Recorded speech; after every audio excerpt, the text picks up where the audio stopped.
Another former foe that you recently teamed with was Fred Rosser. And one of my favorite interviews was me talking to him, and he's like, yeah, I'm a big fan of Gary Vee and all the positivity. And then I'm like, so this promo you cut on Filthy Tom, it was pretty extreme. I must have missed that Gary Vee talk.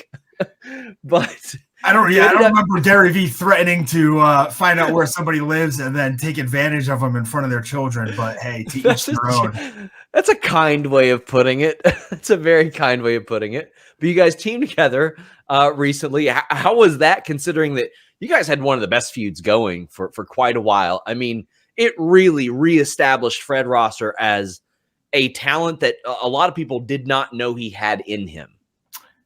Well, when you bring that up and you start talking about it, it kind of reminds me of teaming with Davey Boy Smith in a lot of ways, where, you know, it's a guy that I fought over and over. I've done battle with in the past, and it's not hard for us necessarily to get on the same page. Now, it was weird, you know, teaming with Fred, and, you know, there's been so many times where I've just been in matches and my sole focus was to rip this guy's face off, no matter how many other people were on the sidelines, involved in the match, were there, whatever. And to team with him's weird, but like, obviously I have great respect for this guy, probably more respect than anybody out there realizes. I've been to one professional wrestling seminar that I can remember in recent times, and it was a Fred Rosser seminar.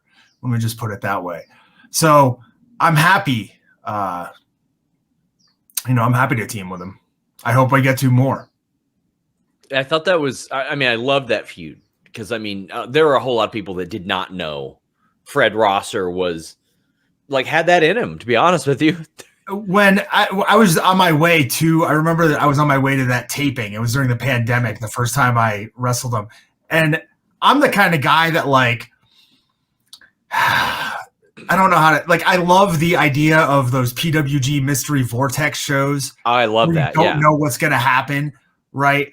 I love one night tournaments because you don't know who's going to make it to the second round. And sometimes it's a guy that, you know, is an alternate and loses in his alternate fight and somehow makes it through.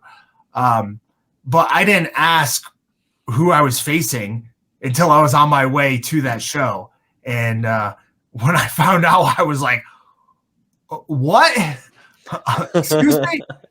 All right. So it was not somebody I expected to, you know, have any sort of in-ring chemistry with, or, I mean, honestly, any sort of chemistry with. I had watched Fred as a primetime player. I had watched him with his little bow tie on, hanging out with Bob Backlund, and to see him now, I mean, clearly it's the same guy, but you'd be hard pressed to find anybody that knew, I think, really knew that this was the kind of guy that he was.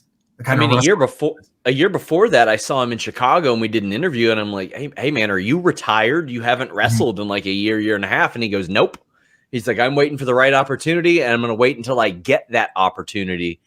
And he did. And 2 years after leaving WWE, you all did something just really special. I thought that was just so important in helping establish New Japan strong, especially because New Japan was effectively forced into a brand split at that point because of the pandemic. And I thought that was like such a great feud to really help put a stamp on that. Yeah, I really think that I don't know what it was, like a 2-year run of the weekly strong shows. If you watch them, it was, I would just say, consistently over that 2-year span, I think the best weekly pro wrestling show. There was not a ton of bullshit. There was simple angles.